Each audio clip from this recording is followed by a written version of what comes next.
Good morning students, welcome to your computer class. आज इस particular lecture में जो टॉपिक्स मैं दो कवर करूंगा वो है adding narration to a presentation और दूसरा है running a slide show.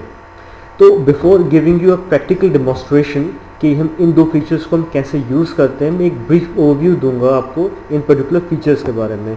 Adding narration to a presentation में बेसिकली हम क्या करते हैं कि हम अपने जो हमने प्रेजेंटेशन बनाया है उसके अंदर हम अपनी वॉइस को रिकॉर्ड करा सकते हैं। दैट मीन्स अगर हमने 3 या 4 जितनी स्लाइड्स बनाई हैं, हम इंडिविजुअली उन सारी स्लाइड्स के ऊपर जो है अपनी वॉइस को रिकॉर्ड करा सकते हैं। दैट मीन्स जब हम अपना प्रेजेंटेशन हम रन करें तो हम हमारी वॉइस रिकॉर्ड होने की वजह से that you will be able to explain the slide जो भी उस पर लिखा हुआ है। तो वहाँ अगर हमको अपनी वॉइस एक्चुअली ऐड करनी है अपने प्रेजेंटेशन के साथ, तो वहाँ हम जो है नरेशन का बेसिकली यूज़ करते हैं। पावरपॉइंट का जो फीचर है फिर जो आते हैं हम आते हैं रनिंग अ स्लाइड शो। ये चीज़ मैं आपको पहले भी करके दिखा चुका हूँ कि हमें अगर स्लाइड शो रन करना है तो हम कैसे करेंगे। बट जो मैंने आपको दिखाया, I probably have use one single particular option to run 1 or 2 maximum options to basically run a slide show, but there are number of other options which we can actually explore अगर हमें slide show run करना है, depending the kind of need we have.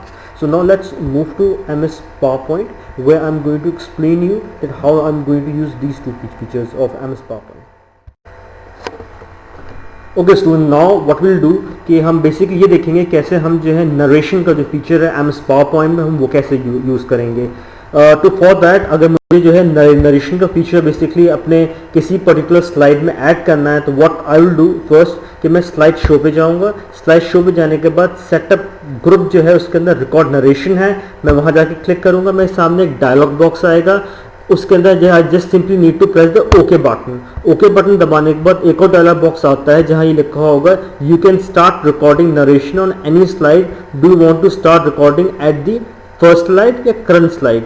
First slide में जो है it will start recording the narration पहली slide से, और अगर दूसरा है करंट स्लाइड मतलब जो है ये नरेशन रिकॉर्ड करना शुरू करेगा हमारी उस पर्टिकुलर स्लाइड से जो हमारी इस वक्त स्लाइड सिलेक्टेड है और ओपन है हमारे सामने। तो मैं जो हूँ फिलहाल व्हाट आई विल डू, जो ऑप्शन मैं चूज करूंगा वो है current slide, and I am going to click on the current slide. जैसे ही मैं करंट स्लाइड क्लिक करूंगा मेरा जो है स्लाइड शो एक तरह से वो हो जाएगा शो, एंड यहाँ पर आके बेसिकली मैं अपनी आवाज़ को रिकॉर्ड कर सकता हूँ। So for example what I will do कि मैं इसमें जो भी टेक्स्ट लिखा हुआ है मैं उसको पढ़ूंगा and that thing will actually be recorded. So I am going to read like this. The topic of this particular presentations will be modifying font in MS PowerPoint, deleting, copying, cutting and pasting text, adding bullets and numbers to a list, alignment of text, deleting a slide, saving a presentation. Finally जो last topic है वो है viewing slideshow. So after reading all this, जितना मैंने पढ़ा है वो already record हो गया है। Now what I have to do, I simply have to press the escape button. जैसे ही मैं escape button दबाऊंगा ये मुझसे ये पूछेगा कि जो भी आपने रिकॉर्ड करा है you want to save it, which is written narration have been saved with each slide, do you want to save the slide timing as well? So I'm going to simply say save, and now what will happen that मैंने इसको जैसे ही save button दबाया मेरा slide show बंद हो गया। अब आप नोट करेंगे कि मेरे यहाँ पर जो टाइमिंग है वो भी लिख कर आ रही है कि जितनी देर मैंने बेसिकली बोला है जितनी देर मैंने बोला है इस स्लाइड को एक्सप्लेन करने के लिए।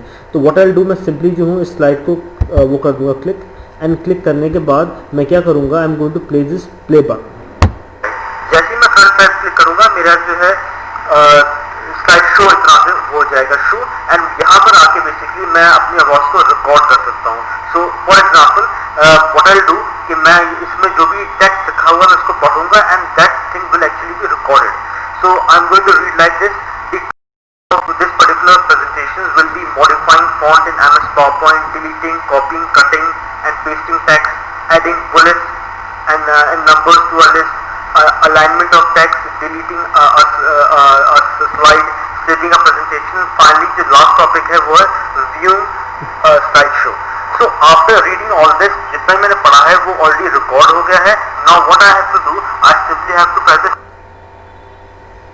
So now you can see that this was the recording जो मैंने इस particular slide से record करा। So this is the way through which हम जो है basically अपने किसी भी slide से narration का use कर सकते हैं। ओके, अब हम बात करेंगे अब हमारे दूसरे टॉपिक के बारे में, जो है रनिंग अ स्लाइड शो। तो स्लाइड शो हम कैसे रन करते हैं, बेसिकली मतलब यहाँ पर ये है। अब स्लाइड शो रन करने की जो मैं दो तरीके आपको बताएं, तो मैंने ये बताया कि मैं जो स्लाइड शो टैब जो यहाँ पर ऑलरेडी सिलेक्टेड है, मैं वहाँ जाकर क्लिक करूँ, उसके बाद मैं फ्रॉम बिगनिंग क्लिक कर दूं और मेरा स्लाइड शो रन हो जाएगा। दूसरा मैंने बताया था कि मैं आपका जो स्टेटस बार है वहाँ जाकर मैं जो हूँ, जो आइकन दिया रखा है स्लाइड शो का, मैं उस पर क्लिक करूँ तो मेरा एक्चुअली स्लाइड शो रन हो जाएगा। बट इन दो के अलावा भी कुछ और ऑप्शंस होते हैं जिसको हम एक्सप्लोर कर सकते हैं। तो सबसे पहले तो ऑफकोर्स हमें पता ही कि हमें स्लाइड शो का टैब उस पर क्लिक करना पड़ेगा। अब यहाँ पर आप फ्रॉम बिगनिंग में क्या होता है कि जब मैं फ्रॉम बिगनिंग करता हूँ, जो मेरी पहली स्लाइड है उससे जो है ये एक तरह से आपका प्रेजेंटेशन रन करना शुरू कर देता है। जैसे मैं क्लिक करूँगा तो जो मेरी पहली स्लाइड है वो जो है वहाँ से शुरू करेगा, इर्रिस्पेक्टिव मैंने कौन सी स्लाइड सेलेक्ट कर रखी है, ठीक है। तो और इसी तरह जैसे जैसे मैं कीबोर्ड दबाता जाऊँगा, इट विल स्टार्ट मूविंग जो भी डिफरेंट स्लाइड्स हैं उसके ऊपर। तो ये तो हो गया कि अगर मुझे जो है फ्रॉम द बिगनिंग एक तरह से शुरू करना है। अगर मान लीजिए कि मुझे जो है एक तरह से प्रेजेंटेशन शुरू करना है फ्रॉम द करंट स्लाइड, जो भी मैं स्लाइड इस पर ओपन है उससे मेरा प्रेजेंटेशन शुरू हो, तो मुझे क्या करना पड़ेगा कि मुझे जो है यहाँ पर फ्रॉम बिगिनिंग की जगह पे फ्रॉम करंट स्लाइड पर क्लिक करना पड़ेगा। तो उससे क्या होगा कि मेरी जो भी उस वक्त सिलेक्टेड स्लाइड थी वही होगी ओपन, वो पहली स्लाइड से एक तरह से प्रेजेंटेशन मेरा शुरू नहीं करेगा।